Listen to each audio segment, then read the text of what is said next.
November 3 ఆదివారం మనం అలాంటి అసలు పట్టించుకోవాలనుకుంటే కానీ అధ్యక్ష గణంలో కానీ చాలా సంఘాలలో కానీ చాలా డినామినేషన్స్లో ఈ ప్రత్యేక వారాలను ఆచరిస్తూ ఉంటారు. ఎందుకంటే ఏ వయసుకు తగినట్లుగా ఏ తరగతి తగినట్లుగా ఆయా వారాలను అంటే అన్ని వయసుల వారికి దేవుని వాక్యం అందించాలని. అక్టోబర్ నెల 3వ ఆదివారము యూత్ సండే అండి, యవన బిడ్డలకు సందేశం అందించాలి. నవంబర్ 1వ వారము సండే స్కూల్ ఆదివారం అండి. చిన్న బిడ్డ సండే స్కూల్ ఆరాధన జరుగుతుంది మనకి. సండే స్కూల్ ఆదివారం ఆ సండే స్కూల్ టీచర్స్ ఉన్నారు, ఎవరైనా చెప్పండి. ఈరోజు కూడా వాళ్ళే కండక్ట్ చేయాలి. ఈరోజు వాస్తవం ధర్మాష్ గ్రూప్లో చాలా ప్రోగ్రామ్స్ పిల్లల చేత పోటీలు పెట్టించడం కానీ లేకపోతే ఎగ్జామ్స్ పెట్టడం, అది తీసుకోవడం అలాంటివి కూడా చేయాలి పిల్లలకి. సండే స్కూల్ మీరేం చెప్తున్నారు మాకు తెలుస్తుంది, పిల్లలకి నేర్చుకున్నారు పరీక్ష ద్వారా తెలుస్తుందండి. కనుక మీ దగ్గర అవమానికి ఉండొచ్చు బహుశా, లేకపోతే మాస్టర్ ఉంటుంది టైగర్ అడిగి తీసుకుని ఏ ఆదివారము సెప్టెంబర్ 2వ ఆదివారము ఉమెన్స్ సండే అండి. ఇవన్నీ కూడా యాక్టివిటీగా మిమ్మల్ని అందరూ ఇన్వాల్వ్ చేయడం. ఎందుకంటే సండే స్కూల్ ఆదివారం ధర్మేశ్వరులో ప్రతి చిన్న పిల్లవాడితో సహా కంఠస్థవాక్యాలు చెప్పించారు. ఇప్పుడు ఎలా ఉందంటే చూడండి, స్కూల్కి వెళ్ళాలి, ఈ వయసులో స్కూల్కి వెళ్ళరు కదా, ఇంటి దగ్గరే ఉంటారు. అంగన్వాడికి ఇంటాట లేకపోతే ఇంటికంటే వాళ్ళు చేసే పని ఏంటంటే ఆదివారం నేను గుళ్ళో ఎలా వాక్యం చెప్తాను, ఎలా ప్రార్థన చేస్తానో ఇంటి దగ్గర కూర్చున్న పిల్లలు అదే పనులు చేస్తూ ఉంటారు. వాళ్ళ తల్లిదండ్రులు సంతోషం, గుళ్ళోకి వచ్చి కూడా అలా చేస్తారండి. వాళ్ళు ప్రార్థన చేస్తాను, కూర్చుంటారు కాసేపు. ఇక కూర్చోవడం వాళ్ళకి ఎక్కువసేపు కూర్చోవడం అలవాటు ఉండగా లేచి బయటికి వెళ్ళిపోతారు, ఇంటికి వెళ్ళిపోతారు. కాసేపు ఆడుకుని మళ్ళీ వచ్చి కూర్చుంటారు. కానీ చర్చలు అలా చేయరు. ఒక ఏంటంటే బాల్యప్రాయం నుంచి మంచి నేర్పించడం మన బాధ్యత. అయితే ప్రతి వారం నేర్పించలేము కాబట్టి ఆయా వారి వరకు ప్రత్యేకించినటువంటి ఆ వారాలలో బిడ్డలకు మనం మంచి నేర్పిస్తూ ఉంటారండి. ఈ వారము బాలికల గురించి కొన్ని మాటలు మనం నేర్చుకుందాం. గతంలో మీకు మొదటి పాఠంలో సంఖ్యాకాండం 27వ అధ్యాయంలో ఉన్నటువంటి పాఠము గతంలో చెప్పే ఎవరికైనా గుర్తుందండి? పేర్లన్నీ తప్పు చదివారు, వాక్యాంశాన్ని చాలా తప్పులు చదువుతున్నారు. వాక్యం తప్పులు చదివితే భావన మారిపోతుంది. పేరే వారు ఎవరి కుమార్తెలంటే 5 ఉన్నారు. నావేమో చూడండి ఒకసారి దీపన ప్రకృతి తిరిగాడు. ఎవరి కుమార్తెలండి వారు? గిలాదు కుమారుడైన సెలోపేతు కుమార్తెలు. ఎవరండి?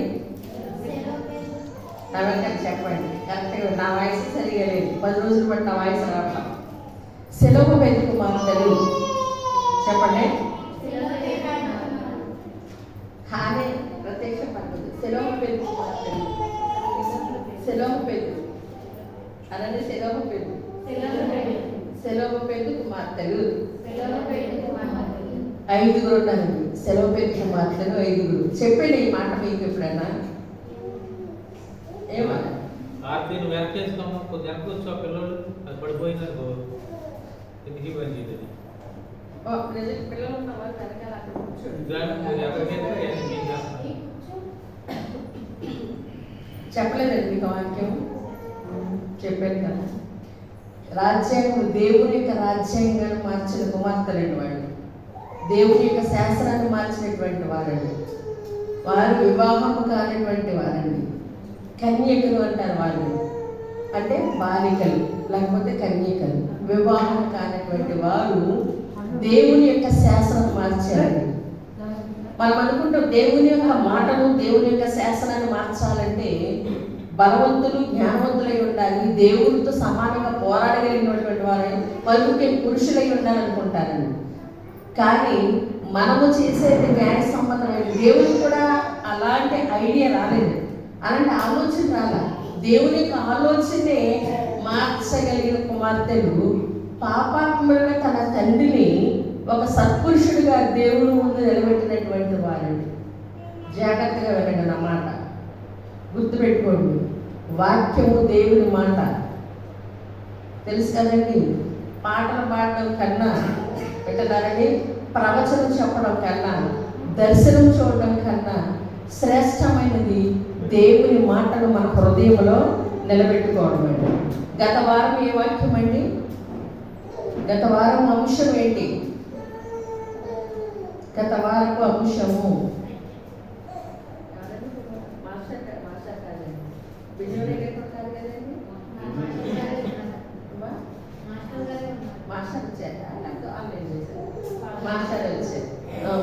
మాట్లాడితే స్ట్రాంగ్ అని చెప్తారు. ఏంటండి? ఏ ఐక్యత? ఆ ఐక్యతకు ఎగ్జాంపుల్గా ఏ అంశాన్ని చెప్పారు? ద్రాక్ష వల్లిలో అంటు కట్టబడి ఉన్న రీతిని. అందులో ఒక పాఠము పత్రిక పాఠంగా మనకు ఒక అంశం ఇవ్వబడింది. శరీర అవయవ నిర్మాణాల గురించి చక్కని వివరించారు కదా. ఆ వాక్యం అయితే ఎందుకంటే అవయవ నిర్మాణం అని చదవడం చాలా మందికి రాదు. ఓకేనండి. అంటు కట్టబడి విధానము, అంటు కట్టబడితే ఎలా ఫలిస్తామో నేర్చుకున్నాం. దేవుని మాట పరిశుద్ధ గ్రంథము వాక్కు కనుక ఆ వాక్యమును చాలా జాగ్రత్తగా వినాలి. ప్రియమిడలారా, ఇప్పుడు తీద్దామండి మనం పరిశుద్ధ గ్రంథంలో నుంచి సంఖ్యాకాండము 27వ అధ్యాయము. మనం చూసినట్లయితే అక్కడ సెలవు పెద్ద కుమార్తెలు 5 ఉన్నారండి. వారు 5 కూడా ఒక తీర్మానము మోషే గారి దగ్గరికి తీసుకొస్తూ ఉన్నారండి.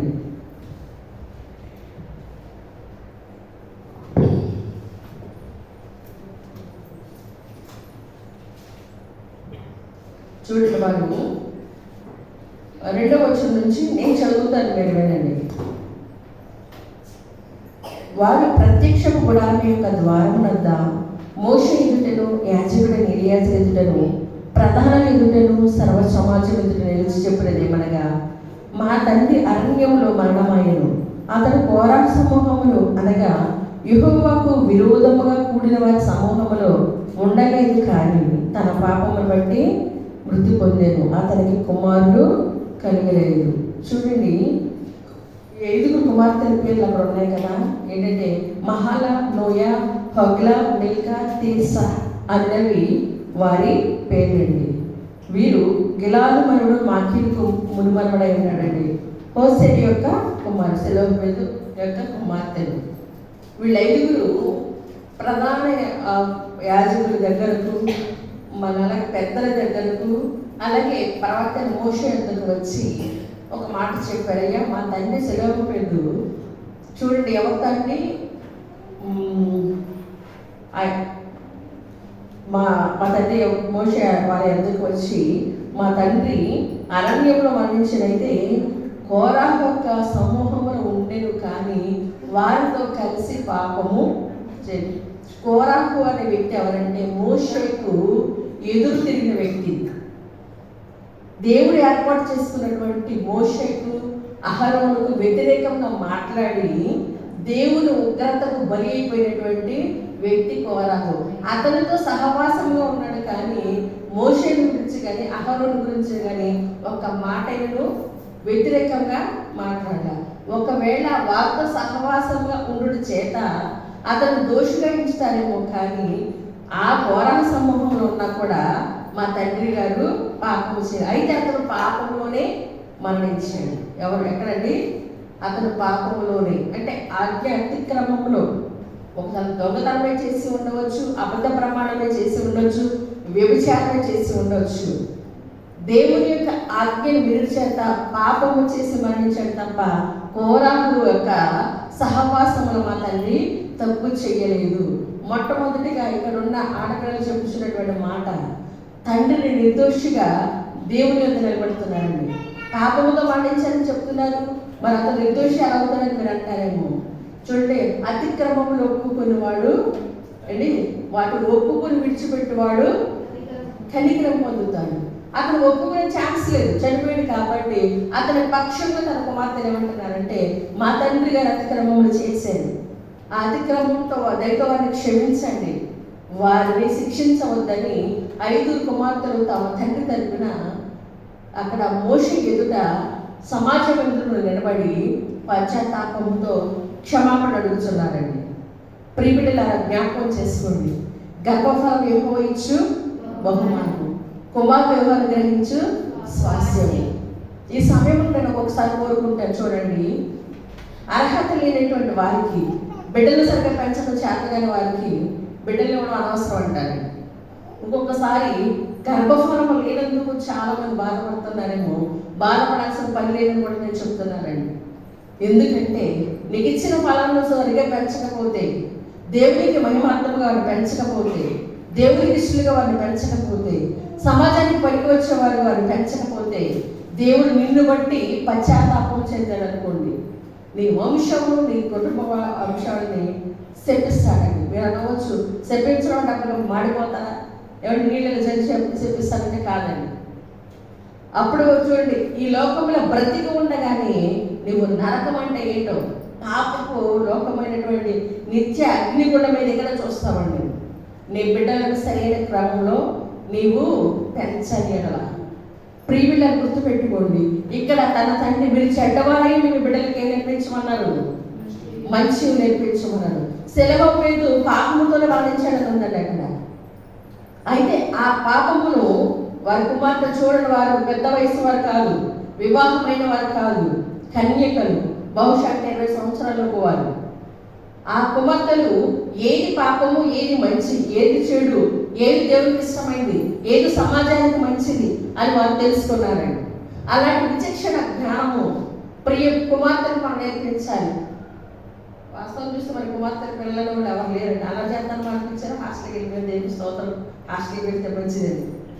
ఎప్పుడైతే గుర్తుపెట్టుకోండి, చేసేటటువంటి పని మంచిదా చెడ్డదా, తల్లిదండ్రులు చేస్తున్నా ఎవరు చేస్తున్నా అది చెడ్డది మంచిదని గ్రహించే శక్తి బిడ్డలు కలిగి ఉండాలండి.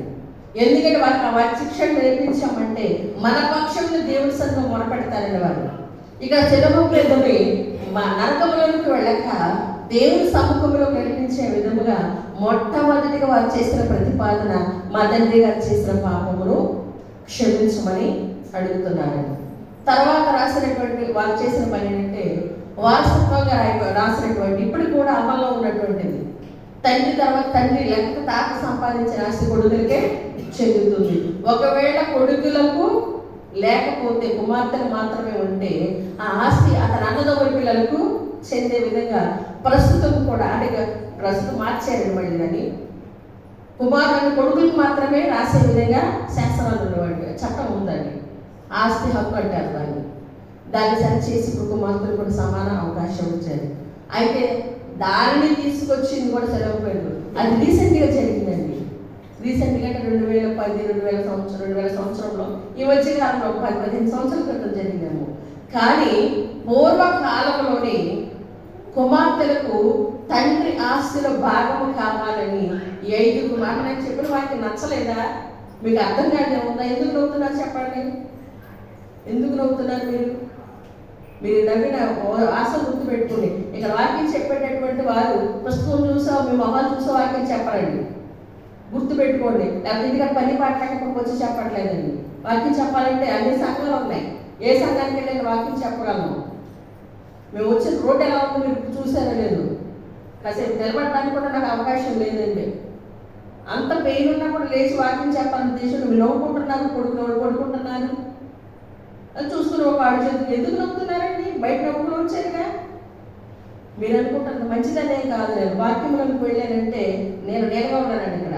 దయచేసి వాక్యం వింటే నేను చెప్తాను, ఎంత ముగించేస్తాను, డైగా ఉన్నా చెప్తాను. మీకు నేను ఎంత కష్టపడి గొంతు రాకపోయి చెప్తుంటే నవ్వుకుంటే నేను చెప్పేదా మీకు జోకులుగా ఉందా? హెచ్చరికతో చెప్తుంటే నవ్వుతున్నారండి మీరు. మీ బిడ్డలు అంత ఇదిగా నిష్టగా పెంచుతున్నారా? అలాగే ఉన్న ఒకసారి చూసుకోండి, మిమ్మల్ని పరీక్ష చేసుకోండి. మీ బిడ్డలు అలా పెంచుతున్నారా, లేకపోతే మీరు ఆ స్థానంలో ఉంటే మీరు అలాగే ప్రవర్తిస్తున్నారని చూసుకోండి. కుమారులకు వారసత్వంగా వెళ్ళాల్సినటువంటి ఆస్తిని అయ్యా మేము కూడా మా తండ్రి పేరు నిలబెట్టినట్టుగా మాకు కూడా అందులో హక్కులు కలుగ చేయండి. ఎందుకంటే మా తండ్రి వారసత్వం లేకపోతే ఆయన పేరు భూమి మీద ఉండదు కనుక కుమారులు లేకపోయినను అందులో భాగస్వామ్యంగా ఆయన వంశముల పేరు నిలబెట్టే విధంగా మా కొరకు ఒక శాసనం తయారు చేయమన్నప్పుడు మోషే దేవుడి ఎదుటెళ్ళి ప్రార్థన చేశాడు. అయ్యా కుమార్తెలు చెప్పినది సమంజసమే. 5 కుమార్తెలు ఉన్నారు, కానీ వాళ్ళ తండ్రి గారు కష్టపడి వారికి స్వాస్థ్యం ఇచ్చారు. తమ్ముడు పిల్లలకు అన్న పిల్లలకు ఇస్తే రేపటి దిన ముందు ఆయన సెలవు మీదని కూడా అసలు కనిపించాడు. అతను వంశం పేరు కనిపించడు. ఆ బిడ్డలు అడిగినది సమంజసమే. నీ ఒక్కసారి జ్ఞాపకం చేసుకోమని చెప్పినప్పుడు తండ్రి యెహోవాయే. చూడండి 6వ వచనం నుంచి మనం చూడగా, నేనే చదువుతాను చూడండి. యెహోవా మోషేకి ఇలా సెలవిచ్చెను, సెలవుపేతు కుమార్తె చెప్పినది యుక్తము. నిశ్చయముగా వారి తండ్రి సహోదరుల పాటు భూస్వాస్థ్యమును వారి ఆధీనం చేసి వారి తండ్రి స్వాస్థ్యమును వారికి చెంద చేయవలెను. ఏమన్నాడండి? మోషే తండ్రికి విజ్ఞాపన చేసే, ప్రభా సెలవుపేతు కుమార్తె తండ్రి ఈ విధమైనటువంటి సూచన చేస్తున్నారు. వారి తండ్రి స్వాస్థ్యమును న్యాయముగా ఆయన రక్తం గురించి కొట్టినటువంటి కుమార్తెను చెందాలి కదా అన్నప్పుడు, అప్పుడు మోషే తండ్రి మోషేతో అన్నాడు, సెలవుపేతు కుమార్తెలు చెప్పినది యుక్తము అంటే సత్యము. ఆ ప్రకారం వారు కోరుకున్న ప్రకారమే ఆ స్వాస్థ్యమును వారికి అందచేయవలెను చెప్పానండి.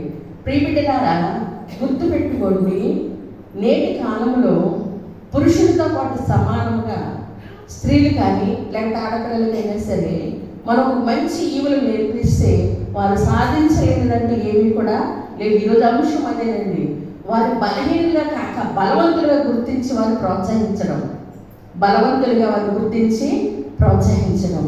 ఇక్కడ దేవుని శాస్త్రంలో మార్చగలిగినటువంటి ఒక జ్ఞానము తెలివిని ఆ కుమార్తెలు కలిగి ఉన్నారు. దెబ్బలాడలేదండి, బూతులు తిట్టలేదండి, నోటుకొచ్చినట్టు మాట్లాడలేదండి. ముందుగా ఏం చేశారండి? వారి యొక్క వినయము, ఘనతకు ముందు వినయం ఉండదండి. సంస్కారము, మాట తీరు, ప్రవర్తన మోషే హృదయం కదిలించింది. మానవ మాత్రం మోషే కాదండి, తండ్రిని యెహోవా శాసనమే మార్చగలిగింది. ప్రియ తల్లులారా, తండ్రులారా, మీకు కుమార్తెలు ఉన్నారు. కుమార్తెలే కాదు, కుమార్తె కానివ్వండి, మీకు గర్భఫలం దేవుడు ప్రేమించి ఇచ్చారు. వాళ్ళు ఏ విధంగా పెంచుతున్నారు? దేవుడు ప్రేమించి ఇచ్చారు ఫలాలను దేవుని సన్నిధిలో ప్రార్థించే వారిగా చేస్తున్నారా? మీ పక్షంగా దేవునితో పోరాడగలిగినటువంటి ప్రార్థనా శక్తి కలిగిన వారిగా పెంచుతున్నారా? నేను చెప్పిన మాటకి జ్ఞాపకం చేసుకోండి. మీ పక్షమున మీ బిడ్డలు దేవుని సన్నిధిలో ప్రార్థించి పోరాడగల శక్తిని మీ కుమార్తెలకు కుమారులకు నేర్పిస్తున్నారా? ఎంతమంది బిడ్డలు దేవుని సన్నిధికి వస్తున్నారు? ఎంతమంది బిడ్డలు ప్రార్థన చేయగలుగుతున్నారు? ఎంతమంది బిడ్డలు వాక్యం చదవగలరు? ఎంతమంది బిడ్డలు యవ్వనులు తప్పక దర్శనం కలలు కందులు యవ్వనులు ఈరోజు చెప్తారండి. ఒక ఎవరి బిడ్డ సండే స్కూల్ నడిపిస్తూ ఉంటుంది ధర్మాజగూడెంలో. అది ఇక్కడికి ఇదివరకు నన్ను బండికి ఇచ్చుకొని చెప్పారండి. ఇప్పుడు హైదరాబాద్లో అతను కోచింగ్ తీసుకుంటున్నాడు. 4 వారాల క్రితం తను అమ్మ నాకు దర్శనం వస్తుంది, వాళ్ళ పెద్దనాన్న గారు సెప్టెంబర్ నెలలో చనిపోయాడు. సడన్గా హార్ట్ ప్రాబ్లంతో చనిపోయాడు. ఆ సమయంలో ఎలాగైతే మా ఇంట్లో హడావిడిగా ఫోన్ చేసుకోవడం, ఏడవడం, కామెంట్ పెట్టడం చేస్తామో మళ్ళీ నాకు అదే కనిపిస్తుంది. మళ్ళీ ఫోన్ చేయడం, త్వరగా రండి టైం అయిపోతుంది, అందరూ వచ్చేసారని ఫోన్ చేస్తున్నట్టు అనిపిస్తుంది. నాకు భయం వేస్తుంది అని చెప్పాను. ఒకసారి చెప్పింది 2-3 రోజులు కంటిన్యూషన్గా నాకు అనిపించింది. ఇప్పుడు నాకు నిజంగా చాలా భయం వేస్తుంది చెప్పమ్మన్నప్పుడు, రాబోతున్న శోధనను దర్శనము ద్వారా తెలియపరిస్తే దాన్ని తప్పించగల సమర్థత కూడా దేవునికి కలదు కనుక ఇప్పటికే వారు తండ్రిని కోల్పోయి పెదనాన్ని కూడా కోల్పోయి చాలా బాధపడుతున్నారు. ఇక మేము తట్టుకోలేమమ్మా ఈ బాధ అన్నప్పుడు ప్రార్థన చేయి, నీతో కలిసి నేను కూడా చేస్తాను. ఒకవేళ ఆ శోధన తప్పక రావాల్సి వస్తే మీ నుండి తప్పిస్తానని చేశాను ప్రార్థన. మొన్నటి దిన ముందు నిన్న శుక్రవారం కానీ పోయిన శుక్రవారము చనిపోయిన వ్యక్తి కూడా వారి పెదనాన్ని అయితే మధ్యలో ఇంటి పేరు తను ఎలాగైతే భయపడిందో, దూరం నుంచి వారి చుట్టాలు ఎలాగైతే వస్తున్నాయని కళ్ళ కనబడిందో, అలాగే హైదరాబాద్ నుంచి వాడు పెదనాన్న వాళ్ళు అన్నదమ్ములు అందరూ వచ్చారు. నిన్న అనుకోకుండా తెల్లవారుజామున వేరేకైనా అనమాట ఇంటి పెట్టుకొని పెదనాన్న చనిపోయాడు. ఆ అమ్మాయికి ఏదైతే దర్శనం వచ్చిందో ప్రార్థన చేసి అయ్యారు మా కుటుంబం నుంచి ఆపదను తప్పించమని నేను కూడా ఆత్మ కలిసి ప్రార్థన చేశాను. అయితే వారింట్లో కాకుండా ఉన్న ఊళ్ళోనే వేరుగా వరుసకు పెదనాన్నయ్య అయినా చనిపోయాడు. తను ఏదైతే చూస్తుందో సేమ్ అదే జరిగిందండి. ప్రియబిడ్డ మన బిడ్డలను ప్రార్థనాపూర్వకంగా వారిని పెంచితే చూసారండి, సెలవుపేదని ఎలాగైతే పాపం నుంచి తప్పించాడో శోధన నుంచి కూడా తప్పించగల ప్రార్థనా శక్తిని కుమార్తెలకు నేర్పించాలండి. ఇక్కడ మన ఎస్తేరుని కూడా చూస్తే బానిసత్వంలో ఉన్నటువంటి యోధ జనాంగమును యవన కాలం ముందు తన యవనేచ్ఛలను దూరంగా పెట్టి ప్రార్థనతోనూ భక్తితోనూ దేవుడు దానికి ఇచ్చిన జ్ఞానంతోనూ ఏం చేసింది, బానిసలుగా ఉన్నటువంటి వారిని స్వతంత్రులుగా చేసింది, రాజ్యాధికారం వచ్చేలా చేసింది. ఎవరండి? కన్యక అయిన ఎస్తేరు. ఈరోజు జాగ్రత్తగా చెప్పేది, రోజు వివాహం కాని స్త్రీలు అంటే మా గర్భఫలం ఇచ్చినట్టు బిడ్డను బట్టి వాళ్ళు పెంచే విధానం, బిడ్డలు నడవలసిన విధానం నేర్పిస్తున్నానండి. అలాగే పత్రిక పాటలు మనం చూస్తే అక్కడ ఫిలిప్పు కుమార్తెలు ఆ ఒక్క వచ్చిన ఉంటుందండి. ఫిలిప్పు కుమార్తెలు ప్రవచించు వరం కలిగినటువంటి వారు. ఎవరండి? అపోస్తలుల కార్యాలు 7వ అధ్యాయం కదా, 7వ వచనం నుంచి చెప్పేశారు. అమ్మా నేను చెప్పేస్తానని మళ్ళీ మీరు ఎందుకు చూస్తున్నారండి? నాకు తెలుసు కదండి, చంద్రుడు చూశారు కదా. ఫిలిప్పు కుమార్తెలు, ప్రవక్త ఫిలిప్పు కుమార్తెలు ఏ వరం కలిగిన వారండి? అమ్మా అమ్మా ప్రవచించు. ప్రవచనం అంటే ప్రవచనం ఎప్పుడు వస్తుందండి? ప్రవచనం ఎప్పుడు వస్తుందని అంట అమ్మా, దర్శనం వేరు, ప్రవచనం వేరండి. దర్శనం అంటే జరగబోయేదే మనకు చూపిస్తూ ఉంటాడు. ప్రవచనం అనేది నోటి వాక్కు ద్వారా తెలియపరుస్తాడండి. ఒక పని చేయాలనుకున్నప్పుడు, ప్రార్థన చేసినప్పుడు ఆటోమేటిక్గా ఒక మాట నోటి వెంట వస్తుందండి. ఒక ఎగ్జాంపుల్ చెప్తాను. మీరు క్రికెట్ చూడగా అలాంటి మంచి పనులు చేయరు కదా. రీసెంట్గా ఒక అమ్మాయి పేరు బాగా వినిపిస్తుంది. ఎవరైనా అమ్మాయి? అమ్మా ఒక అమ్మాయి పేరు విన్నారా? క్రికెటర్ మర్చిపోయి అసలు వెళ్ళలేదు. ఒక్కొక్కసారి గుర్తుపెట్టుకోండి, చాలా విషయాలను మనకు తెలుసు అనుకుంటాం, మనమే జ్ఞానం చాలా తప్పండి. భారతదేశం మొత్తం ఈరోజు ఒక ఆడపిల్లలు ప్రపంచ దేశం ఎత్తుపట్టింది. ఎవరు తెలుసా అండి? జెమీమా మహిళా క్రికెటర్. వరల్డ్ కప్ ఆస్ట్రేలియా మీద అత్యధిక పరుగులు చేసి భారతదేశమునకు విజయం చేకూర్చడానికి కారణమైంది. తెలుసుకోండి అమ్మా, చదువుకున్న పిల్లలు పేపర్ చూస్తూ ఉండండి. ఇవి ఫోన్లు ఉన్నాయిగా ఏమండి. రీసెంట్గా నేను కొన్ని స్టేటస్ చూసిన మనవాడు, వాడు వేరే చెప్తానండి. హ్యాపీ బర్త్డే అన్న అబ్బా ఆ బస్ పేరు ప్రభాస్ అని పేరు. అక్కడికి ఏంటంటే బిందు రెబల్ స్టార్ అన్న. మన ఊర్లో నుంచి వచ్చిన స్టేటస్ లేదండి. రెబల్ స్టార్ అని పుట్టినరోజు గుర్తుంది. వాడు ఎప్పుడు పుట్టాడో, వాడి సినిమాలు ఏంటో, వాడు ఎప్పుడు వస్తుంది, వాడి వల్ల ఏమైనా ప్రయోజనం ఉందా? ఏమో ఇంకా సినిమా వాళ్ళే ఉన్నాయి, ఇంకా చాలా చాలా రీల్స్ పెడుతూ ఉన్నారు. ఏమండి వీరి వల్ల ఏమైనా ప్రయోజనం ఉందా? వాడు ఎవడన్నా మన దగ్గరికి వచ్చాడా? మనకేమైనా ఇన్స్పిరేషన్గా ఉన్నాడు ఏ విషయంలో? వాళ్ళ గురించి స్టేటస్ పెట్టుకునేది ఏంటండి? ఒక దేవుని వాక్యం పెడితే నలుగురు చదువుతారు, తెలుసుకుంటారని. ఒక ప్రామిస్తో కూడిన వాక్యం కానీ, లేకపోతే హెచ్చరికతో కూడిన వాక్యం కానీ, ప్రతిరోజు అయ్యగారు ఏం పెడతారు? చాలా మంది ఫాలో అవుతారు కదా, ఒక ప్రార్థన, ఒక ప్రామిస్ పెడతారు. అలాంటివి పెట్టు, తెలియని చదువుకుంటారు, తెలుసుకుంటారు, ఫాలో అవుతారు. ఆడవాళ్ళు రోజులు పెట్టుకోవడం ఏంటి? అది నీ అన్న, నీ తమ్ముడు, నీ చిన్న, నీ పెదలన్న, వాడి వల్ల ఏమో ప్రయోజనం ఉందా? ఈ అమ్మాయి గురించి ఎంతమంది ఆడవాళ్ళు ఇన్స్పిరేషన్ పొందారు తెలుసా అండి? మా అమ్మాయి కాలేజీకి వెళితే ఆ రోజు ఆదివారం రోజు వాళ్ళు ప్రేయర్ చేసుకుంటానండి. జెమీమమ్మ గురించి చెప్తూ ప్రత్యేక ప్రార్థన. ఆదివారం జరిగిందండి ఫైనల్ ఎగ్జామ్, అది క్రికెట్ అండి ఫైనల్. నేను ధర్మాశ్వరంలో అక్కడ ప్రార్థన చేయండి అని చెప్పాను. పోయిన ఆదివారము విజయాన్ని చేకూర్చిన జెమీమ కష్టము ఫలితం దక్కాలంటే ఈరోజు ఫైనల్ గెలవాలి, ప్రార్థన చేయండి అనేది ఎప్పుడు మందులో చెప్పను. వాళ్ళు చేసేలేదు తెలియదు, నేను చేశారండి. ఫైనల్ గెలిచి కప్పు గెలుచుకున్నాను మన దేశం. దేవుని స్తోత్రం కలుగుగా. అలా గెలుచుకోవడం ద్వారా ఆమె పేరు ప్రపంచమంతా కూడా క్లిష్ట సమయంలో, తక్కువ సమయంలో ప్రతి బాల్కి ఏమంటే తెలుసా? ప్రభువా నా స్థితిని జ్ఞాపకం చేసుకో, నేను ఆడలేను, నీవే ముందు నేను నడిపించమని బ్యాట్ కొట్టిన ప్రతి బాల్ సిక్స్ వెళ్ళింది. దేవుని స్తోత్రం కలుగుగా. ప్రతి బాల్స్ అందరూ ఏంటంటే తల ఉంచుకుంటుంది, బ్యాట్తో కొడుతుంది. ఏమండి ఎన్ని పరుగులు కొట్టాలో అన్ని పరుగులు కొట్టింది. విజయం పొందాక ఫస్ట్ తీసుకెళ్ళింది ఏం చూపించిందని ఆమె? ఎంత ఉందండి? ఏంటంటే అది బైబిల్. ఇప్పటి వరకు ఏ క్రికెటర్ మైదానంలోకి తీసుకురాలేదండి. ఆ బైబిల్ని బ్యాట్ ఎత్తి చూపించానండి. నాకు విజయములు చేకూర్చింది మై జీసస్ అని చెప్పిందండి. ఇప్పుడు ఏ మనుషుడు చెప్పలేదు. ఆ మాటను పదే పదే అనేక మంది ఇన్స్పిరేషన్గా తీసుకుంటూ నా విజయానికి కారకులు నా తండ్రి, నేను ఆడలేను, నేను సాధించలేను అని ఎంత కాలమో తెలుసా అండి, ఎన్ని నెలలుగా సంవత్సరాలుగా కన్నీరు విడిచి ప్రార్థన చేసింది. ఆమె సెలెక్ట్ చేయలే, నువ్వు పనికిరావన్నారంట. తర్వాత జట్టులో తీసుకున్నాక గతంలో ఆటను చూసి తీసుకున్నాక 2 మ్యాచ్లు ఆడింది బాగా, మళ్ళీ 2 మ్యాచ్లు తీసుకోలేదు ఆమె. మళ్ళీ ప్రార్థన, ఎందుకు నువ్వు పనికిరావంటున్నాను. నేను ఎందుకు పనికిరాను, నన్ను పనికిరావడానికి నువ్వు సృష్టించావా, నేను పనికొచ్చి పాత్రగా చేయని ప్రార్థన చేశాను. నేను ఎంత ఏడ్చేది నా తండ్రికే తెలుసు. అక్కడ నిలబడి చెప్పిందండి, ఆ రోజు క్లిష్ట సమయంలో ఓడిపోతుంది అని ఖచ్చితంగా అక్కడ నిర్ణయించిన సమయంలో ప్రతి బాల్కి 6 బాల్స్ ఉంటాయి ఒక ఓవర్కి, ప్రతి బాల్కి ప్రార్థన చేయడం, బ్యాట్తో కొడదాం, ఏ బాల్ మిస్ అవ్వలేదండి, అన్ని 6లో పోయింది.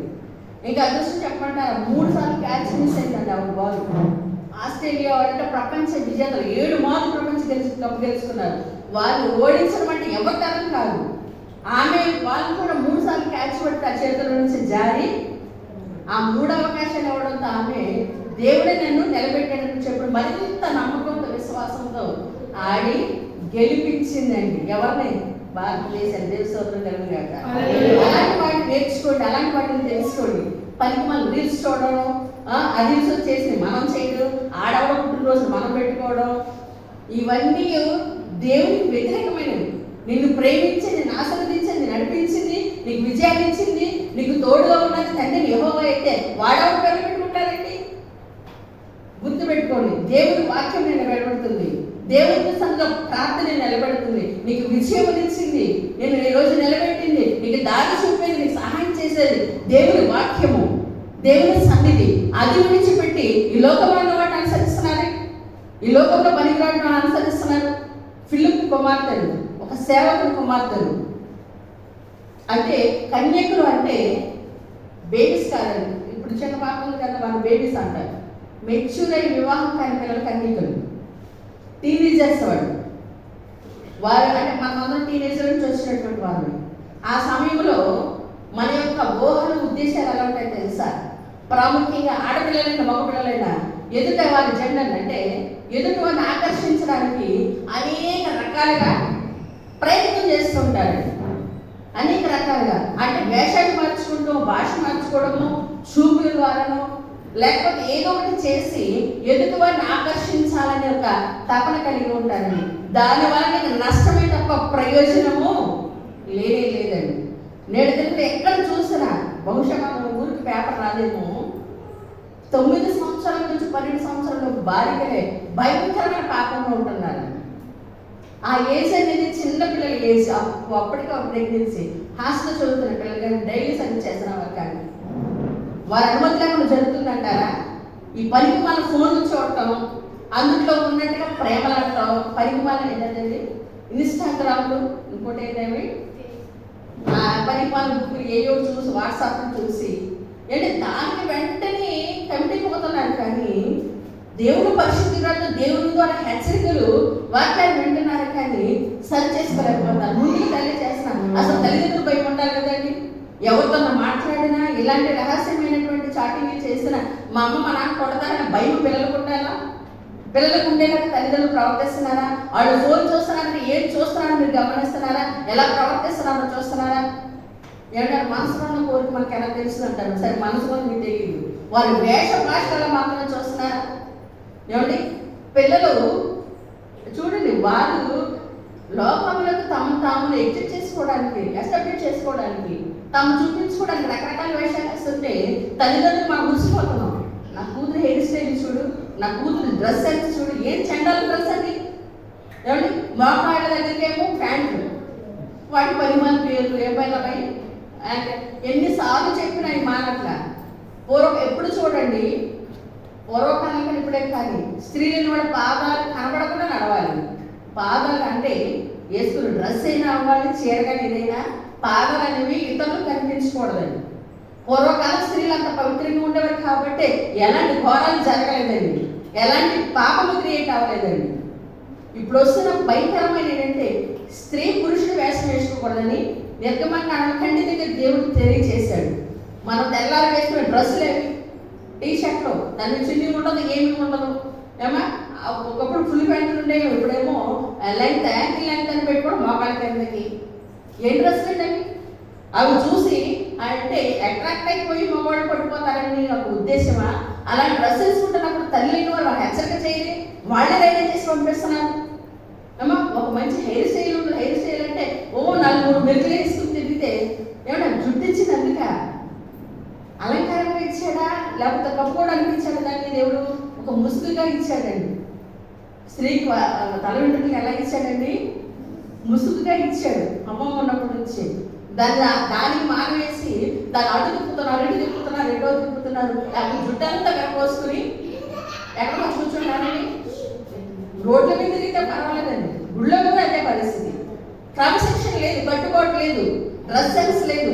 ఒకప్పుడు పట్టణాల్లో చెడిపోతున్నారంటే పల్లెటూరులో ఇక్కడ వరకు కనీసం న్యూస్ పేపర్ రావట్లేదు, న్యూస్లో ఏం జరుగుతుందో తెలియదు. కానీ పట్టణాల్లో ఉన్న ఫ్యాషన్స్ మాత్రం వచ్చేసేయండి. దేని మీద మన శ్రద్ధ, దేన్ని అనుకరిస్తున్నాము, దేన్ని అవలంబిస్తున్నాము? రేపటి దినమందు నీ బిడ్డ అలా తరగలుగుతాము బాగా అంటున్నారేమో, కానీ వెనకాల మాత్రం గుర్తుపెట్టుకోండి, అపవాదుడు వెంటనే పొంచి ఉంటాడండి. ఎస్ఐ ఏం చేస్తుంది? అవకాశం వచ్చినా అలంకరించుకుందా? వాటికి దూరంగా ఉందా? ఎందుకంటే వాడు నిజంగా అలంకరించుకుంటే పరిశుద్ధ జీవితం అనేది దూరంగా వెళ్ళిపోయేది. ప్రేమిడ ఎప్పుడైతే లోకం వైపు, లోకాశం వైపు నువ్వు చూస్తూ ఉన్నావో పరిశుద్ధత అనేది నీలో ఉండదండి. ఇక్కడ నేను చెప్పబడిన కుమార్తెలందరూ బాలికలే, వివాహం కాని వారే, బాల్య దశలో ఉన్నటువంటి వారే, తల్లిదండ్రులకు లేని జ్ఞానం వారికి ఉందండి. తల్లిదండ్రులు ఎందుకంటే మీకు చెప్తున్నాను, తల్లిదండ్రులారా, రేపటి దినమందు మీ వల్ల కాకపోయినా మీ బిడ్డ ద్వారా మీకు రక్షణ కావాలంటే వారిని దేవుని యొక్క భయభక్తులతో పెంచడం నేర్చుకోండి.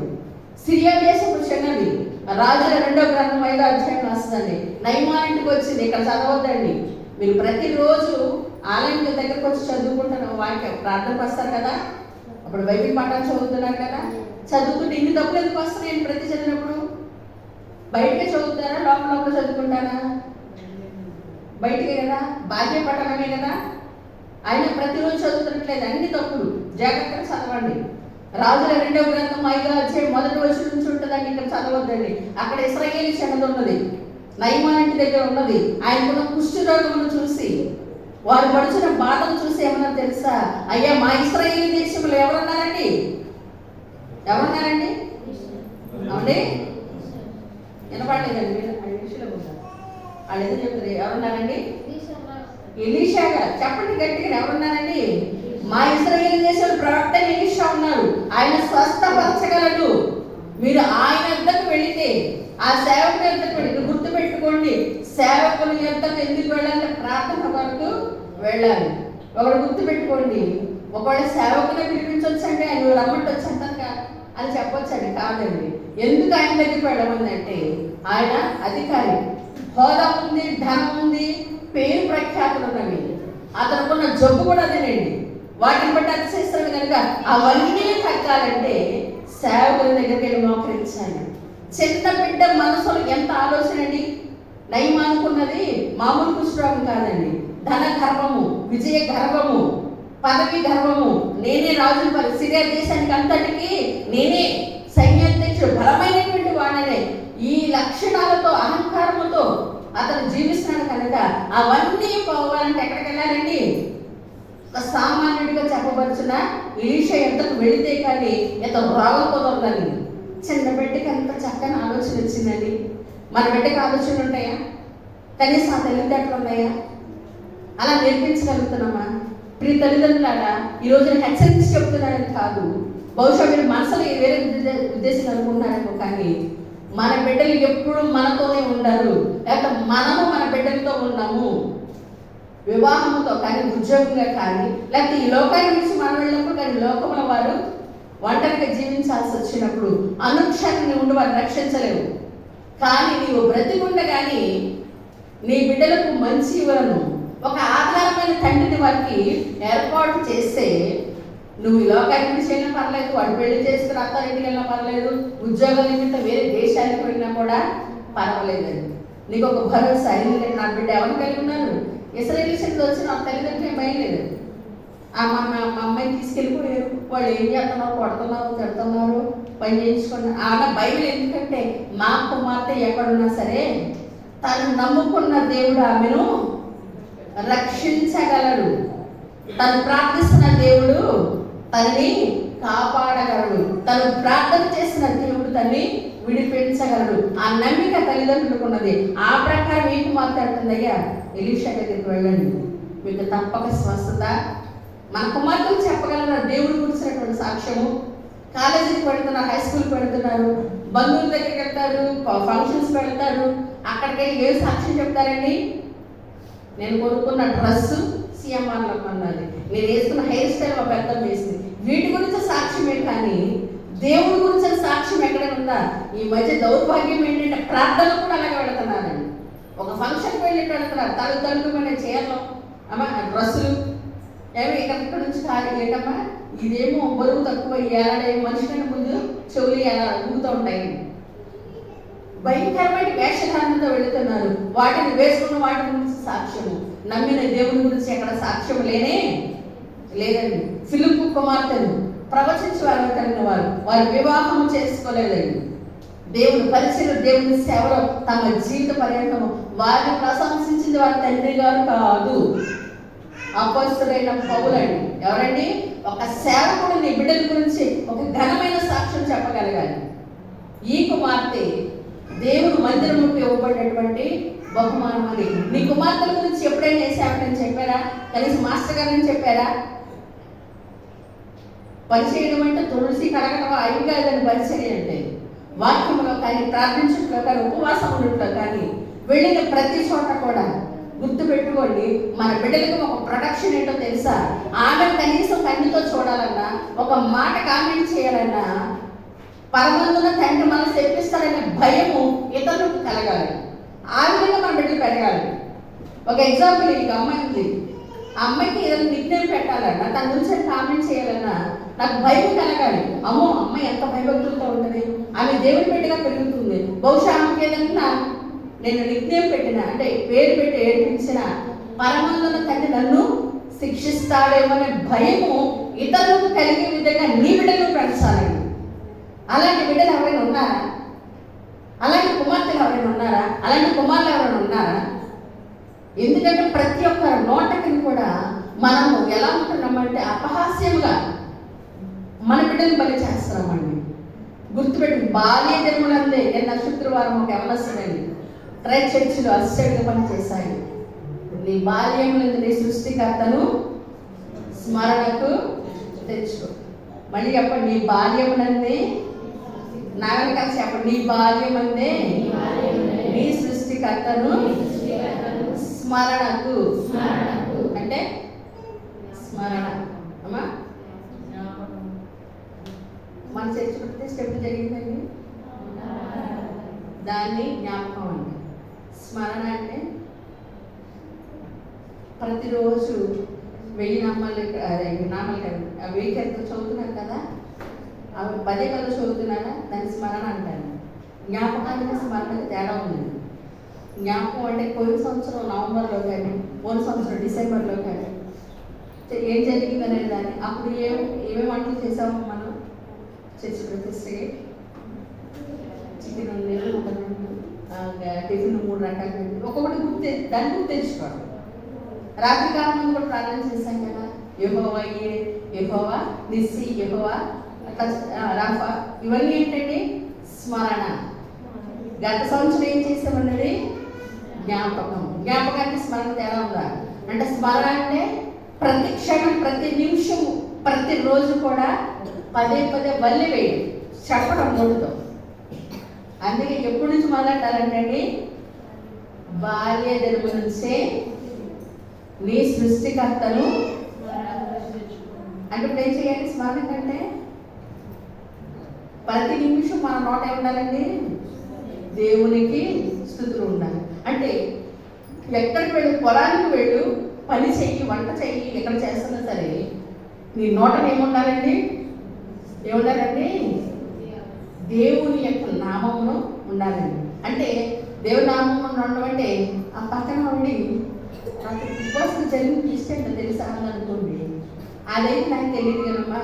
రాత్రి మాత్రం వాక్యం చదువుతున్నప్పుడు మొదటి కీర్తన వచ్చింది, భలే బాగుంది. దాన్ని ఏమంటారండి? స్మరణకు తెచ్చుకోండి. వెంటనే మనం మాట్లాడదామండి.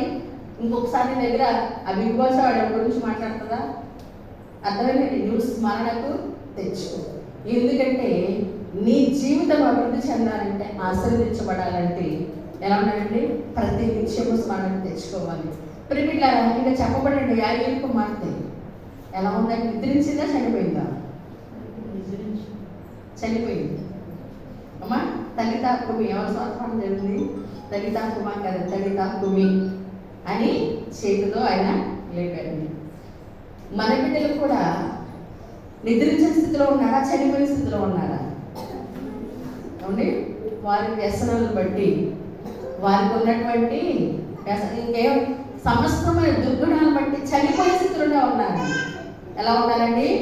చనిపోయే స్థితిలో ఉన్నారు. అక్కడ కానాను స్త్రీ కానీ ఇక్కడ యాయేలు కానీ నిద్ర ఏం చేశారండి? చనిపోయే స్థితిలో ఒక కుమార్తెను విడిచిపెట్టలేదండి. ఒకవేళ నీ బిడ్డలు దేవుని సన్నిధికి దూరంగా, ప్రార్థన జీవితానికి దూరంగా ఉంటే పోతే పోయేళ్ళండి. ప్రతి ఒక్క తల్లిదండ్రులు చెప్తున్న మాట ఇదేనండి. ఏమో మీ పిల్లలు చర్చికి రారండి, నా మాట అసలు వీళ్ళందరూ వదిలేసేది. ఏం చేశారండి? గుడికి రాని పిల్లలు వదిలేసామంటారు. వాళ్ళని చచ్చిపోయిన స్థితిలో వదిలేస్తారు. అలాగే పాపం బంధుకు ముందు మరణించి ఉన్నారు, వాళ్ళు వదిలేస్తారా? అక్కడ యాయేలు వదలలేదు, అక్కడ కానాను స్త్రీ కూడా వదలలేదండి. ఏం చేసిందండి? ప్రభు నువ్వు రావాలి మా ఇంటికి, నువ్వు వస్తేనే తప్ప నా బిడ్డ రోగం వదలదు. లోకేశ్వరం రావడం తెలుసా? అది ఎప్పుడో చచ్చిపోయిందనుకో ఇంకెందుకు వస్తావని చెప్పి ప్రభువుని హేళన చేస్తున్నారండి. జాగ్రత్తగా వినండి మాట. మన బిడ్డలు కూడా గుర్తు పెట్టుకోండి. నీ ముందు మీ అమ్మాయి బయట పెడితే ఉంది, ఎంత అందంగా ఉందన్నప్ప అంటారు. తర్వాత ఒక క్షణం ముందుకు వెళ్ళాక వెనకాల ఉంటే ఉంటారు తెలుసా? అది చూడు గురంతో అలాగా అటు ఇటు తిప్పుకుంటా. ఏమంటే అంతా మాట్లాడరా? మీరు అందరూ మీ మంచి మనసులు అండి, మీరు మంచి మనుషులు, మంచి మనసులు. బహుశా మీరు అందరూ చాటు మనకు కంపల్సరిగా ఎవరో అంటారు. అంటే ప్రజల దృష్టిలో వ్యసనం చేత, దురాలవాట్ల చేత మన బిడ్డలు చచ్చిన స్థితిలో ఉన్నారండి. ఏం చేద్దాం? మనం వదిలేద్దామా? బాధ్యత గల తల్లివైనా, బాధ్యత గల తండ్రివైనా, బాధ్యత కలిగి మనం ఏం చేస్తారో తెలుసా? చనిపోయినా సరే రవ్వ నువ్వు నా ఇంటికి రా, నువ్వు రావాల్సిన చచ్చిపోతే బ్రతికించగల సమర్థుడివి. నా బిడ్డ చనిపోయిన స్థితిలో ఉన్న పాప బంధనములతో అంటే వ్యసనములతో కట్టివేయిపోయి చనిపోయిన స్థితిలో ఉన్నామో అయితే నీవు వస్తే తప్పనిసరిగా విడుదల కలదు. వచ్చాడండి ప్రభు. నువ్వు పిలిస్తే రాకుండా మానేవాడు కాదండి. మానేస్తారా? వచ్చాడా లేదా? పొరుగు అని అంటారండి. అదా అది దాని బ్రతుకు ఎవరికి తెలియదు, ఎవరికి తెలియదు. ప్రభు అవేం పట్టించుకోలేదు. తల్లి మనసును, తండ్రి మనసును చూశాడండి. అక్కడ వారి హృదయంలో ఉన్న వేదనను చూశాడు, వారి కన్నీరును చూశాడు. అక్కడికి వచ్చి ఆ బిడ్డని తల్లి తాకుమని లేపి నిలబెట్టడాన్ని చనిపోలేదమ్మా. ఏమైందండి? నిద్రస్తుంది. కొద్దిగానే ఉంది వ్యసనంలో, బయటికి వస్తుంది. దేవుని కృప తోడుగా ఉంటే, దేవుని హస్తం మన బిడ్డలకు తోడుగా ఉంటే మన బిడ్డలు మరణించని స్థితిలో ఉన్నప్పుడు మరణాలు లేచి నిలబడతారు. దేవుని స్తోత్రం కదండి. నమ్మిన వాళ్ళకి మళ్ళీ దేవుని స్తోత్రం చెప్పండి. మనకి ప్రేమించి ఇచ్చినటువంటి బిడ్డలు ప్రస్తుత లోకంలో ఎక్కడ చూసారు నేరము, ఘోరము, పాపమే, మాదక ద్రవ్యాలతో ఫోన్లు చూసి చిన్న వయసులోనే ప్రేమని పేరు పెట్టుకొని భయంకరమైన స్థితిలో నిన్న తంగిలి కూడా ఉంది. ఎక్కడ మన దగ్గరే కదా, ఆ పక్కన మా దేవుడు వెళ్ళి ఉంటుందండి. అక్కడి నుంచి కొద్దిగా చిన్న చేయటండి బైపాస్ ఎక్కుతుంటే ఇద్దరు బళ్ళ మీద వచ్చారండి. నేను అనుకున్నాను మై డైరెక్ట్ రూట్ ఉంటే సందులోకి ఎందుకు వచ్చారని అడుగుతాను. ఆయన ఎందుకు వచ్చారు, నీకు ఎందుకు అని చెప్పన్నాను. బళ్ళ మీద కూర్చున్నారు. అమ్మాయి మొత్తం శుద్ధి ముసిగేసేసుకుంది. ఇంకేం చేస్తున్నారో వాళ్ళకి తెలియట్లేదు. అండ్ మా చిన్నప్పుడు రోడ్డుకు వచ్చేటప్పుడు కాలం పక్కన ఫ్లాట్స్ కనిపిస్తుంది చూసాను, ఆ ఖాళీ సాగు. వారి వయసు తల్లిదండ్రులు ఏం చేస్తున్నారు? జనాలు చుట్టూ తిరుగుతూనే ఉన్నారు. ఎవరితో పని లేదండి. ఫోన్లు వస్తున్నాడు, ఏమో చేస్తున్నాడు. నాకు దేవుని మందిలో మాట్లాడడానికి నాకు సిగ్గుగా అనిపించింది అనే విషయం. మన బిడ్డలు కూడా అదే స్థితిలో, మరణించిన స్థితిలో, వ్యసనములకు, దురలవాట్లకు, చెడు స్నేహాలకు లోనే మరణించిన స్థితిలో ఉన్నారేమో. నువ్వు తల్లిగా ఒక తండ్రిగా చేయాల్సిన పని ఏంటో తెలుసా? దేవుడు పాదాలు పట్టుకుని పెడుతున్నాడు, అయ్యా నా గృహానికి రా, నా బిడ్డను ఒకసారి చూడు. లోకంలో కలిసిపోయింది, లోకంలో కలిసిపోయాడు. ఫిలిప్పు కుమార్తె వలె ఉండాలి, సెలవు కుమార్తెల వలె ఉండాలి. ఎలా ఉండాలి? ఎస్తేరు వలె నా బిడ్డ ఉండాలి. ఒక్కసారి దయచూడైనా గ్రామస్థం లోకమంతా అంటే తెలుసా? అది ఎందుకు పనికిరాదు, అది ఎప్పుడో చచ్చింది, ఎక్కడ చూసినా అదే. ఎందుకు పనికిరాదు, నీకు అనవసరం అది అని అంటారు. కానీ ఆ తల్లి అతన్ని విడిచిపెట్టారా? లేదండి, నువ్వు రావాల్సిందే, నువ్వు వచ్చి నా కుమార్తెను ముట్టు. ప్రభు లోపల తోసిందని ఆయన కూడా తోసేసాడా?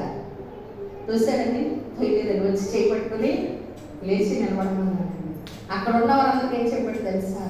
మీరు దిగజారిపోయింది, చితికిపోయింది, పాడైపోయింది, చనిపోయింది అంటారేమో. లేదు, ఆ బిడ్డ మరలా లేచి నిలబడగలదు. ఆ శక్తిని దేవుడు అనుపించాడు. ఒక తల్లి ఒక తండ్రిగా బాధ్యత వేయడు. ఒక చిన్న మాట చెప్పి ముగిస్తాను. రీసెంట్గా జరిగినటువంటి సంగతి అమ్మ తెలుసు. అమ్మ డిగ్రీ చదువుకోమని పంపించినప్పుడు స్నేహాలు, బాయ్ ఫ్రెండ్ స్నేహాలు ఎంతగా వారించి అంతగా చెప్పినా వెళ్ళలేదండి. ఒక మంచి రోజు ఆ అబ్బాయితో కలిసి వెళ్ళిపోయింది. ఎక్కడికండి? పోలీస్ స్టేషన్కి వెళ్ళిపోయి 3 వేయించుకొని వచ్చేసింది. అదేమంటే మేము మేజర్లో అండి, ఏమండి డిగ్రీ అయిపోయింది కానీ మేము పెళ్లి చేసుకోవచ్చు. వాళ్ళ అమ్మ ఇంట్లో నాకు లేదన్న. సరే మాకు పెద్దలో ఉన్నాం కదండి, అన్ని రాజు అమ్మ తెలియజేసిన క్షమించి మరి వాళ్ళైతే స్వీకరించి నుంచి భార్య భర్తగా ప్రకటన చేయండి అని చెప్పంటే అనేది పిలిచారని దీవించారు. గుర్తుపెట్టుకోండి, తల్లిదండ్రులు పెద్దల యొక్క సమక్షంలో జరిగిన వివాహానికి దేవుడు కర్తగా ఉంటాడు కదా. వాళ్ళకి ఎవరి కర్తను? పోలీసు ఏమండి, లేకపోతే అంబేద్కర్. ఒక సంవత్సరం బాగుందండి, పిల్లలు కొట్టలేదని మొదలెట్టినాడు. దీంట్లో ఆయన కూడా వదిలేస్తాను, బెదిరిస్తే అప్పుడు మొదలెట్టిన ప్రార్థన. మళ్ళీ స్ట్రగుల్ ఎవరికైనప్పుడు మాకు నా ప్రార్థన అర్జెంట్ పిల్లలు పుట్టారు. నేను ప్రార్థన చేసి అలాగే అమ్మకి కొన్ని రోజులు అండి, నవంబర్ అక్టోబర్ కన్సీవ్ అయింది. మన జూలై 29 నెలలో అంతకుముందు డెలివరీ పాప పుట్టింది. మరి ఎలా జరిగిందేమో తెలియదండి. 12 గంటల పాటు పాలు తాగింది. మరుసటి రోజు చూసరికి పాప చనిపోయిందండి. పక్కలో పడి చనిపోయింది. ఏడుస్తుంది, గోల్ చేసిందండి. ఎక్కింది. ఒకసారి మన నెల అయిన తర్వాత తీసుకెళ్ళాలి కదండి. ఆ అబ్బాయికి నాకు అక్కర్లేదు అన్నాడు. నీ నిర్లక్ష్యం వల్ల పిల్ల చనిపోయింది. 2 నెలలు అయిపోయింది, రావట్లేదు. మళ్ళీ మొదలు ఎక్కడండి స్ట్రగుల్? ఎవరికండి? ఆ టైంలో చూసాను అమ్మ ఏడ్చిన ఏడుపు. నేను అనుకున్నాను, వివాహానికి ముందు ప్రభు నా భవిష్యత్తు నాకు మంచి భవిష్యత్తు, ఉద్యోగం ఇమ్మని ఏడిస్తే దేవుడు తప్పక ఇచ్చేవాడేమో. ఇప్పుడు భర్త కనికరించలేని స్థితి, అత్తగారు రానిచ్చే స్థితి లేదు, తల్లిదండ్రులు మనోవేదన, ఆ తండ్రికి ఎన్నో రోగాలు వచ్చేసి ఆలోచించి అటు తల్లిదండ్రులు పాప చూడలేక, అటు అత్తవారింటికి వెళ్ళలేక ఎంత ఏడ్చేదంటే అమ్మాయి వాదార్పు నొల్లలేక పొందలేకపోయేదండి. ఎంత ఓదార్చినా సరే ఏడ్చి అమ్మాయి అలసిపోయేది. నాకు చాలా బాగా అనిపించింది. ఈ భయము ఆ వెళ్ళిపోయేటప్పుడు అది తీసుకుని వెళ్ళిపోతున్నప్పుడు ఉంటే ఎంత బాగుండేదండి. ప్రిమిటాలు గుర్తుపెట్టుకుని ఎవరి కుమార్తెలారా జ్ఞాపకం చేసుకొని ఎవరం ఎంతో శ్రేష్టమైంది. వివాహానికి ముందు జరిగించేది జాగ్రత్తం. శరీరం మీద ఒక్కసారి మచ్చ పడిన తర్వాత అది ఎప్పటి సొలొమోను చెప్తాడు తీయలేనిది. వివాహం అనంతరం మమ్మల్ని నరకపాలు చేస్తుంది. జాగ్రత్త. ఎందుకంటే చేసిన పాపము ఎప్పటికైనా పనిష్మెంట్ పొందాల్సింది. అది క్షణక ఉద్దేశానికో లేకపోతే చూడండి, చిన్న చిన్న అవసరాలకి తమ శరీరాన్ని అమ్మేసుకుంటున్నారు ఆడపిల్లలు, మగపిల్లలు ఓపెన్ చేసుకుంటున్నారు. ఆఫ్టర్ మ్యారేజ్ పెళ్ళైన తర్వాత ఒకవేళ ఈ విషయం చేసుకున్న వ్యక్తికి తెలిస్తే, తెలియకుండా నిజం నింపినట్టు కదండి, ఎప్పటికైనా తెలుస్తుంది. మీ జీవితాలు ఏమంటే తెలుసా? భరించలేని భారం అండి. చచ్చిపోదామన్నా కూడా మరణము కూడా అంగీకరించలేని పరిస్థితి ఏర్పడుతుందండి. 1 రోజు కాదు, 2 రోజులు కాదు, నీ జీవిత బ్రతికి ఉన్నంత కాలము, ఈ భూమి మీద నీ శరీరం ఉన్నంత కాలము ప్రతి క్షణం వేలెత్తి చూపిస్తూనే ఉండదు సమాజం. నీ భర్తని అనుక్షణం పొడుస్తూనే ఉంటాడు. అలాంటి జీవితాలు అవసరం అండి. యవ్వనం ఎంత శ్రేష్టమైన విలువైన సమయం ఇచ్చాడు. చక్కగా చదువుకోండి, తల్లిదండ్రులు ప్రయోజనంగా నిలబడండి. మీ తల్లిదండ్రులు మీకు ఆస్తిపాస్తులు లేకపోవచ్చు కానీ మంచి సంస్కారం ఇస్తున్నారు, మంచి చదువులు ఇస్తున్నారు. చదువుకోండి, మీ శక్తి కొలది మీరు నిలబడండి. రేపటి తెలిమందు ఒకళ్ళ భవిష్యత్తు మీ తల్లిదండ్రులకు మార్పు లేకపోయినా, వారి పాపము చేత పనిష్మెంట్లో ఉన్న మీ భక్తి జీవితంతో వారికి విమోచన కలగచేయండి. అప్పుడు పరమందున తండ్రి ఎస్తేరికి ఇచ్చిన మంచి జీవితం రాణియండి. ఏమైందండి ఆమె? రాణి కాగలి. ఫిలిప్పు కుమార్తెలు పౌలు గారి చేత సంఘములు అంతమంది పురుషులు ఉన్నారు, వేల మంది రక్షించే పౌలు గారు 9 కుమార్తెల గురించి చెయ్యెత్తి ఏం చెప్పాడు? ప్రశంసించాడు. సెలోపేద కుమార్తెల గురించి పరమాత్మ తండ్రి యెహోవా తన శాసనమునే ఎంత గొప్ప శక్తి ఇచ్చాడు తెలుసా? ఆడపిల్లలకి దేవుడు ఎంత గొప్ప జ్ఞానం ఇచ్చాడు తెలుసా? అందుకనే కుమార్తెలు నగరకి చెక్కబడనా చెప్పడమా? అదే కరెక్ట్గా చెప్పండి. కుమార్తెలు మీరు చెప్పండి కొనేనాక. కుమార్తెలు నగరకి చెక్కబడిన మూల స్తంభాలు. నగరం అంటే ఇల్లు కావచ్చు, గ్రామం కావచ్చు, సంఘం కావచ్చు. మూల స్తంభాలు అంటే ఏమిటి? పిల్లర్స్. పిల్లర్స్ లేకుండా 2 అంతస్తులు నిలబడతా? రెండు మొక్కలు బలంగా ఉంటారు కదా, చక్కగా మొయ్యగల కెపాసిటీ ఉంది. వారి పేర్లు పెట్టలేదు ఎందుకనండి? ఎందుకు పెట్టలేదు? వారు భౌతికమైన బలం కలిగిన వారు. ఒక ఇల్లు 3 స్టేర్లు వేసాం, చక్కని కుమార్తె అందరం ఉన్నారు. కానీ ఆ ఇంటి 3 కొడుకులు ఉన్నారండి ఒక తల్లిదండ్రులకి. 3 కోడలు వచ్చాక చక్కగా ఆ లైఫ్ అలాగే ముందున్న ప్రేమ కొనసాగుతాయా అమ్మా?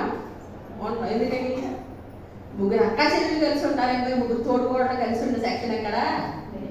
మరి నవ్వారు కోడలు ఉన్నారండి? ఉండొచ్చా? ఉండగలరా? ఎప్పుడు ఉంటారండి? నోవాహు వాక్యం ప్రకటిస్తున్నాడు, దాన్ని అనుసరిస్తుంది అత్తగారు. వెనకాల పెడుతున్నారు కొడుకులు, వాళ్ళ వెనకాలే భార్య. అంటే మొట్టమొదటి చేసి వ్యక్తి ఏంటండి? దేవుని వాక్యాన్ని అనుసరిస్తున్నాడు, ప్రకటిస్తున్నాడు.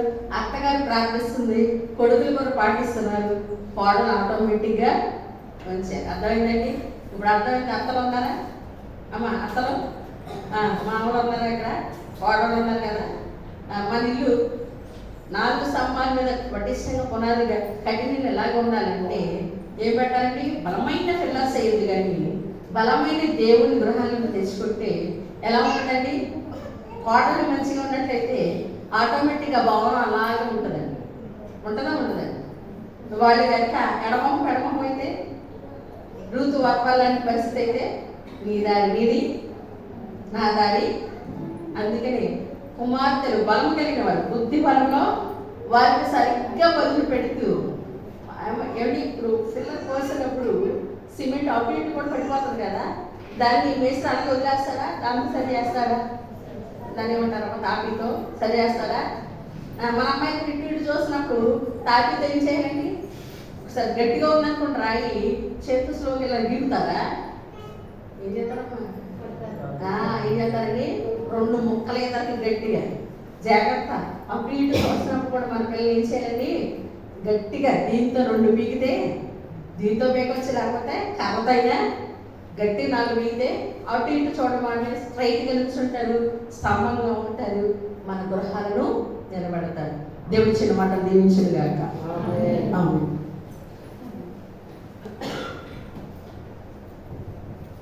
అమ్మగారు వందనాలండి.